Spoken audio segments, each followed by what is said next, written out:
Bonjour. Savez-vous ce que c'est que ça? Ça, c'est ce qu'on appelle une bigatade. Enfin, bon, par paire, normalement, évidemment, il y en a deux. C'est des espadrilles catalanes, facilement reconnaissables, et notamment grâce à ces lanières, ces rubans que on croise et qu'on noue autour des chevilles. Et ces bigatanes, elles sont fabriquées ici, en pays catalan, dans le Val-Espire. C'est une des micro-régions du pays catalan, donc dans les Pyrénées, elles sont en plein cœur de la montagne, dans un endroit qui s'appelle Saint-Laurent-de-Cerdan. Alors, pourquoi là? Tout simplement parce qu'il y a des hommes au 19e siècle qui ont voulu les fabriquer là. Parce que la matière première, elle vient d'ailleurs, de toute façon. Mais grâce à cette initiative, eh bien, est née une cité industrielle totalement improbable au milieu de la montagne. Et pendant 100 ans, on a fabriqué, donc il y avait de nombreux ateliers de fabrication de bigatanes. Il en reste encore un quand même, qui s'appelle Création Catalane, mais c'est le seul qui reste avec les véritables bigatanes de Saint-Laurent-de-Cerdan. Et c'est la saga de ces bigatanes que j'ai voulu raconter dans mon livre, donc ceux du château, ceux du moulin, à travers non pas une saga familiale, mais une double saga familiale, avec deux familles ennemies, un petit peu comme les Capulet et les Montaigu. Et donc on va faire la connaissance de l'héritier, on va dire, de la première famille.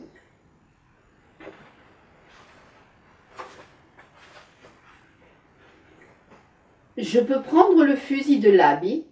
L'abi, ça veut dire grand-père en catalan. Il avait parlé à haute voix, comme pour apprivoiser la demande qu'il s'apprêtait à faire. Sa voix manquait encore de conviction. Il serra les poings, se racla la gorge et releva le menton. Le mousquet, pieusement entretenu depuis des générations, luisait doucement, suspendu à sa courroie en cuir usé sur le manteau chaulé de la cheminée. Pas un grain de poussière sur le métal mat du canon, la mère éveillée avec un soin jaloux, comme avant elle sa belle-mère, et avant encore la belle-mère de sa belle-mère. Abi n'était pas le terme adéquat. Sénène le savait, puisque le Djous Bouaxédé, qui s'en était servi pour faire feu sur les soldats du roi de France, vivait dans cette même maison 2 siècles auparavant, ce qui en faisait de fait son arrière, il y a beau temps qu'il avait renoncé à compter les arrières avant le grand-père. Mais qu'importait, Juste l'Ancien était le héros de la famille, et pour ses naines, comme pour ses frères ou ses cousins, cette arme vénérable était le fusil de l'Abi, une relique sacrée. Si sacrée même que le jeune homme n'osait pas la prendre, pas même la toucher sans la permission paternelle. De toute façon, il ne faisait rien sans l'avis de son père, c'était là son problème. Combien de fois son cousin Blaise, grand de gueule et gros bras, s'en était-il moqué? Sans compter ce vaurien de Laurent Nou.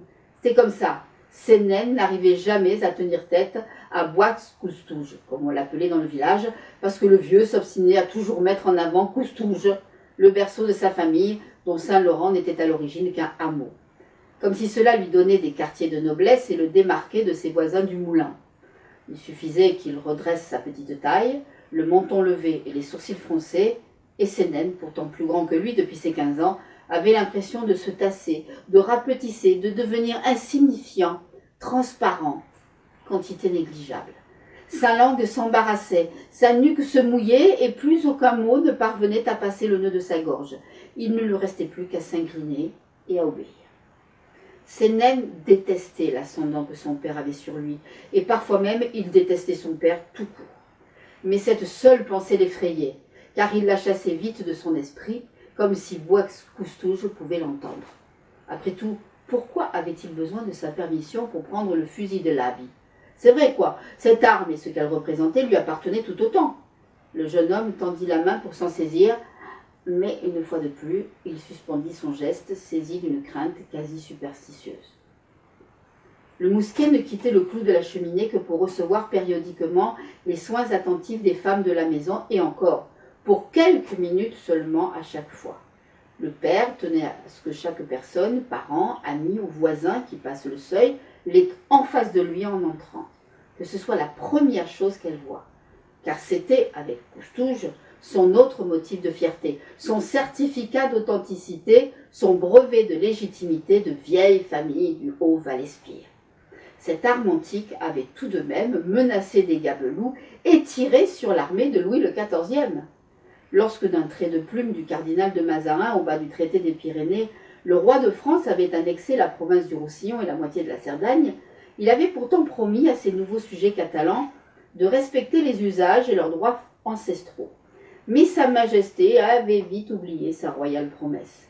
Il les avait obligés à acheter du sel français et à payer en outre un impôt dessus. Inimaginable, insupportable.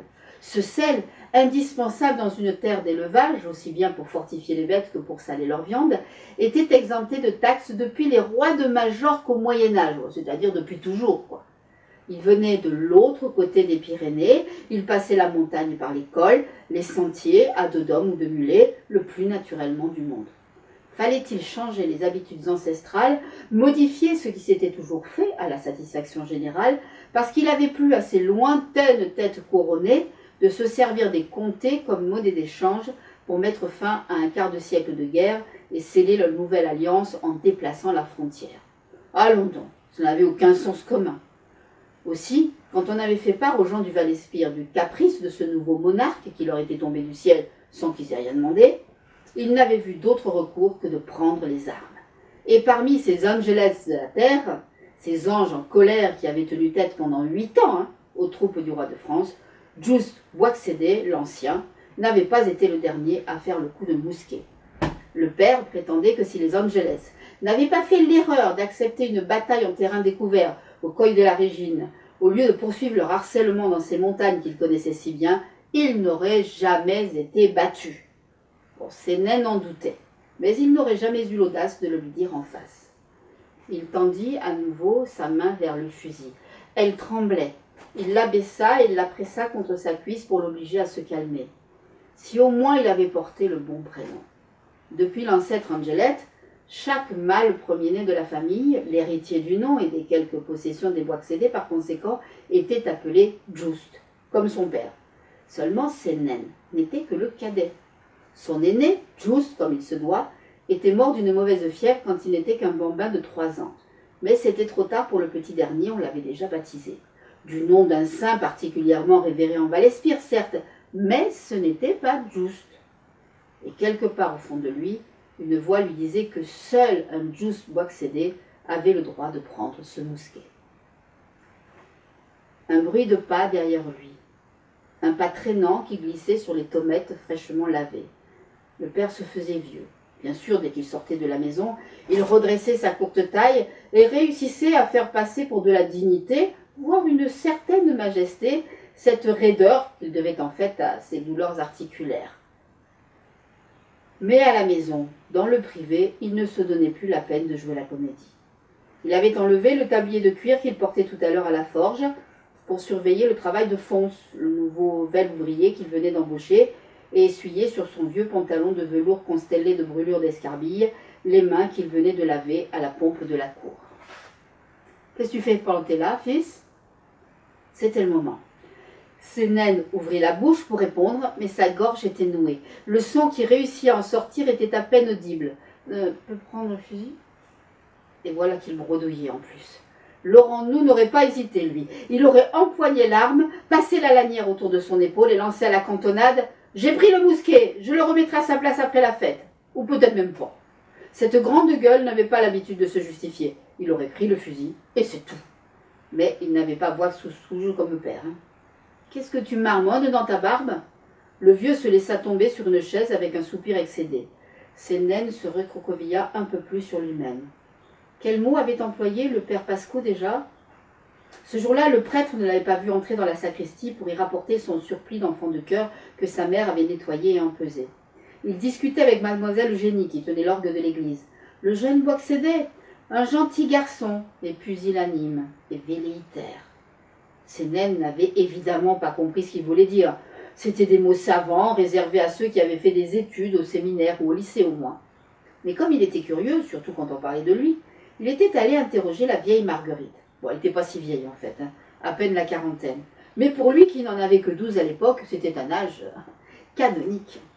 Et Marguerite avait un regret. Ne pas avoir pu devenir maîtresse d'école. Elle n'avait pas les moyens d'acheter des livres, mais elle avait économisé sou après sou pour s'offrir un dictionnaire qu'elle passait ses veillées à feuilleter. On racontait qu'elle essayait de l'apprendre par cœur. Malgré son entraînement, elle Elle avait peiné à reconnaître les adjectifs que Sénène avait eu beaucoup de mal à lui répéter, non sans les estropier au passage, mais elle avait fini par lui en lire triomphalement la définition. Évidemment, ignorant où il avait déniché ces oiseaux rares, elle n'avait pas compris pourquoi le gamin, loin de partager son enthousiasme, s'était enfui en courant, bouleversé. 8 ans après, ces mots résonnaient toujours aux oreilles de Sénène. Le silence pesant qui s'était installé entre les deux hommes fut soudain troublé par quelques notes de musique apportées par le vent aigre de février. C'était une journée de brume et de frimas. Les nuages étaient si bas qu'ils s'accrochaient aux campaniles de fer forgé du clocher, aux pignons des maisons du quartier du château sur la colline, aux branches encore nues des châtaigniers de la forêt alentour qui les effilochaient en lambeaux cotonneux et filants. Dans les creux, à la lisière des prés et au revers des talus, la neige résistait encore, enveloppant le village d'une fraîcheur humide que les flambées entretenues le jour durant dans les cheminées ne parvenaient pas à dissiper. Mais la gangue glacée et ouatée qui figeait Saint-Laurent en cette fête d'hiver 1883 semblait soudain s'alléger, se dissiper par la grâce de cet air de ténor, c'est le hautbois ténor des orchestres catalans, donc cet air de ténor de plus en plus insistant au fur et à mesure qu'il se rapprochait. Et il avait apparemment fait le même effet sur Sénène. Secouant l'appréhension qui le paralysait, il se lança. « Je voudrais prendre le fusil de l'abbe, père !» Et anticipant le revu cinglant qu'il ne saurait manquer de sanctionner sa demande, il enchaîna très vite, plaidant sa cause avec une véhémence qui le surprit lui-même. « Cette année, j'ai été désigné chef des chasseurs, vous vous rendez compte? C'est un honneur, hein? Les autres auront des bâtons comme d'habitude, mais je voulais une arme qui soit à la hauteur. » Il avait tout débité d'une traite et dut s'interrompre pour reprendre son souffle et guetter la réaction de Just Boixeder. Mais le cloutier continuait à masser son genou douloureux sans mot dire. L'enthousiasme de Sénène retomba. En fait, c'est le fils de Noé qui devait mener la chasse, comme l'an dernier. Mais il a fait une mauvaise chute de cheval il y a quelques jours et il est cloué au lit. Du coup, on me l'a proposé et j'ai accepté, bien sûr. Le père ne réagissait toujours pas. Il ne paraissait pas intéressé, ni surpris d'ailleurs. Et Sénène se demanda un instant s'il n'était pas intervenu dans son dos pour lui obtenir cette faveur. Boise-Coustouche ne négligeait rien pour se donner de l'importance. Le jeune homme écarta cette pensée. Oh, qu'importe après tout. Rien ne devait gâcher l'excitation qui montait en lui depuis le début de l'après-midi. Il imaginait le regard admiratif de Marthe, la douce Marthe, quand il s'avancerait à la traite du groupe des chasseurs à la poursuite de l'ours, le feutre crânement incliné sur l'oreille, le mollet tendu, le torse bombé et le mousquet de l'ancêtre en bandoulière. Et ce regard seul l'aurait rendu presque audacieux. Presque seulement. Mais savoir qui cette année se cacherait sous la peau de la bête, de ce fauve que lui, Sénène, allait capturer pour l'amener triomphalement au barbier enfariné qui se chargerait de le raser, de faire de lui un homme, marquant ainsi le triomphe de la civilisation sur la nature sauvage, finissait de le motiver. Il répéta de rechef, la voix un peu plus assurée. « Je voudrais prendre le fusil de l'abbe. » Était-ce son changement de ton? Cette fois, le père leva la tête pour le regarder. Il s'attarda même à le détailler, de la tête aux pieds, comme s'il le voyait pour la première fois. « Bien sûr, » lâcha-t-il finalement, presque détaché. « C'est une bonne idée. » Sénène ne s'attendait pas à une victoire aussi facile. Il en était presque déçu. Il insista. « Notre mousquet sera ainsi mis à l'honneur. » Just Boixeder eut un geste de la main comme pour chasser une mouche importune. Visiblement pour lui, l'affaire était réglée. Il n'y avait pas lieu d'épiloguer. Et Sénène n'en a pas fini avec son père, si encombrant, à qui il est si difficile de tenir tête. Il n'en a pas fini non plus avec Laurent Nou, l'héritier de l'autre famille. Mais ça, on le verra demain.